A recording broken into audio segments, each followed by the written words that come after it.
From fruited kettle sours, to traditional IPAs, to ancient ales, welcome to Bentonville Brewing Company.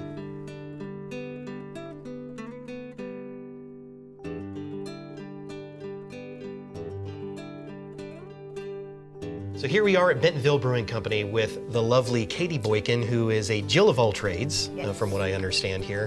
From what she's told me, she pretty much runs the place. But Katie, tell us the story of Bentonville Brewing. Well, Bentonville Brewing Company is actually the brainchild of a family friend of my husband's, Lee Robinson. Him and his buddy were brewing in a garage out here in Arkansas, and they wanted to start their own brewery. At the time, Benton County was a dry county, so you couldn't make beer, you couldn't buy beer at all in the whole county. So it was just something that they thought would be really cool at the time. In the meantime, my husband and I were living in Fort Collins, Colorado, and just doing what we do, which is make things. We made beer, we made cider, we made all sorts of stuff. We just like to do that from scratch. I thought I heard sausage and cheese were we in the made mix. cheese, You know. and we do like to make sausage a lot. That's cool. So we're makers, and Lee had contacted us and said, this is my thoughts, this is what we really want to do. You know, if that's something, you know, would you guys be serious about moving out here and working on it with us? And we told him, you know, if you're serious, you know, sign us up. And a couple years later, we found out he was serious, so we had to pack up and move. We ended up investing, and that's how we became owners, as well as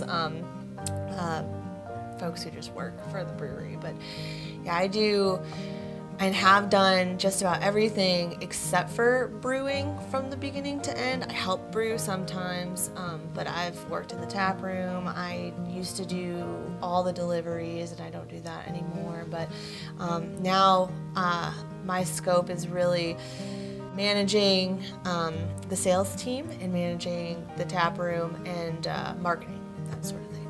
Okay. So, but it changes all the time. I'm Lee Robinson, managing partner at Bentonville Brewing Company. Bentonville Brewing got started, I think, the same way a lot of breweries got started, brewing beer in the garage with friends, and the idea was getting kicked around, hey, let's start a brewery, and then one thing led to another. The next thing I knew, we had a lease, and we were getting licensing, and we were developing recipes and getting investors and raising capital, and then about a year and a half of planning, we actually opened a little over 3.5 years ago now in Bentonville. Well, at Bentonville Brewing Company, we try to let the marketplace tell us what we brew. It's no big secret today, IPAs are real popular, and that's what I started drinking, kind of got me into craft beer. Now I've kind of expanded my personal horizon from IPAs to a very wide range of craft beers. But we right now are also getting into sours. Those are really popular, they sell very well. And then we've also developed some more approachable beers, like our Soulshine Kolsch that we do is probably our second best-selling beer next to the IPA. It's a lot of what the light lager drinkers will kind of gravitate if they want to drink something local and they go to a bar like what's similar to a Bud Light or a Budweiser. While we believe it's a lot better, not really similar, but it's not real hoppy. It's very easy on the palate, and so it's become our second kind of flagship beer. And then we also do a porter for our marketplace because we're the only brewery that's really, I say only, there's another one now, but at the time we were the only person doing a porter, and so we decided that was something that our marketplace needed. And it was actually a really good idea because it was one of the first beers we got into accounts, because when we first started selling beer, there was like 4 IPAs on every place we went to, but they're like, no, we don't have a porter. So that got our foot in the door. And then after a while, we were able to get the IPA on and the other beers as our reputation grew with those accounts. Do you like watching people have an aha moment when they come in and maybe they've tried a beer they never tried before and they love it? I mean, Yes. So my favorite thing is getting people who don't like dark beers to try our porter, because that's my personal favorite beer. It doesn't matter if it's 100 degrees outside, I can drink that sucker all day. But it happens a lot at beer festivals or when folks come in to try a flight and they're really not, they might be new to craft beer, they might be just kind of, you know, feeling like they're getting experimental with it. I like to have people close their eyes and just give them something. They can't even see what they're drinking, and then they're like, this is great. They open it up, and now they find out that they like a dark beer, and I ruined their life. That's it.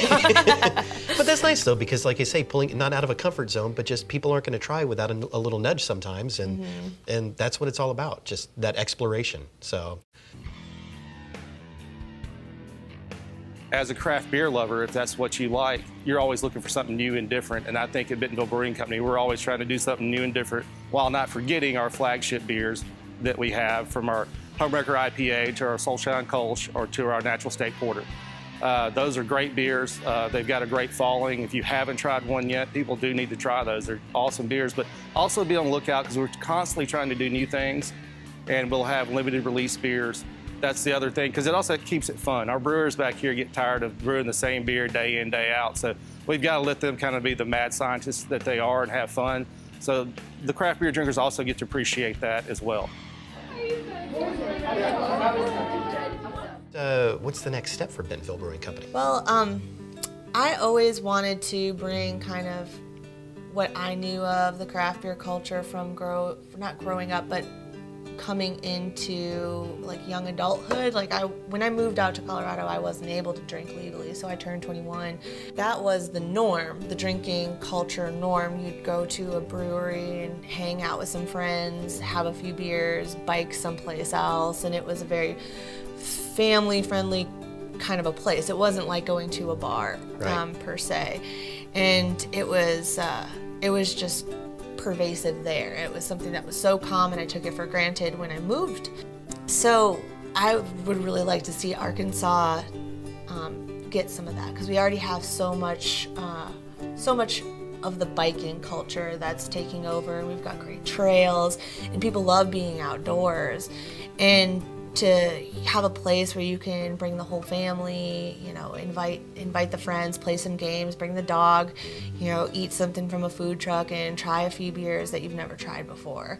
That is what I think is the next step for us. Right now, we're actually working on building a new facility back in Bentonville. Okay. And it will be our final home, and it's going to have a huge outdoor space and really embody what I just described. Right. Well, and that's what I think is so cool about the craft beer movement, and it's still a movement, and just the culture, and everyone uses the term community, which is so apt, because it isn't about just going in and having a bunch of beers. It is about having that experience, and it can be different everywhere you go.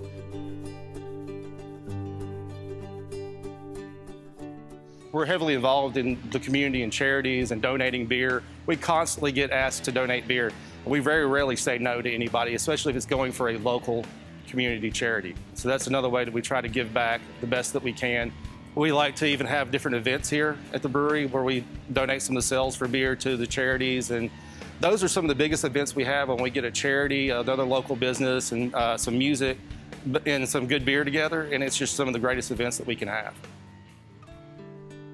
When people go and explore, then why should they definitely include Bentonville Brewing Company in their craft beer exploration? Not only do we make really good beer, because obviously that's why I think all of us are in the brewing game, is because first and foremost we always wanted to make great beer, but we have a really great culture. We're very much about the people who work for us, the people who come and see us. We're like a family.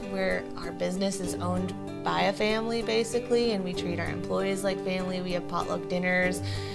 We want you to not just stay and have a beer, but learn about our story, get to know the person sitting next to you, leave, with plans to come back on Wednesday for our book club and, hang out some more. So that's really cool. The kind of thing that really sets us apart, is definitely the people. Katie Boykin and Bentonville Brewing Company and Bo and Lee and everybody else creating an inclusive environment to make beer drinking fun. That's awesome. Now let's stare at the camera and do an uncomfortable, either a high five or a fist bump to get going here, like that weird, like, oh, we were going this way and we went this way. She gets it. Bentonville Brewing Company, super fun, guys. Today, people can get Bentonville Brewing Company beer at about 200 different locations in Benton and Washington County, and even as far as Eureka Springs, Arkansas, and over to Siloam. We've got, I think, about 70 package stores and about 130 draft accounts, roughly. Innovative brews don't happen by accident, and we've seen that today at Bentonville Brewing Company. fruited kettle sours, to traditional IPAs, to recipes made around ancient... Bink. Get the pinky in there. Okay. Making the whole craft beer experience fun, just like it should be. Katie and the gang at Bentonville Brewing Company, come check us out. Yes, because that was crap, you know. I always kind of know what I'm trying to do, but then it's always, it goes and then it's just, then it ends real hard on that. So, Like in the yeah. background of that or something.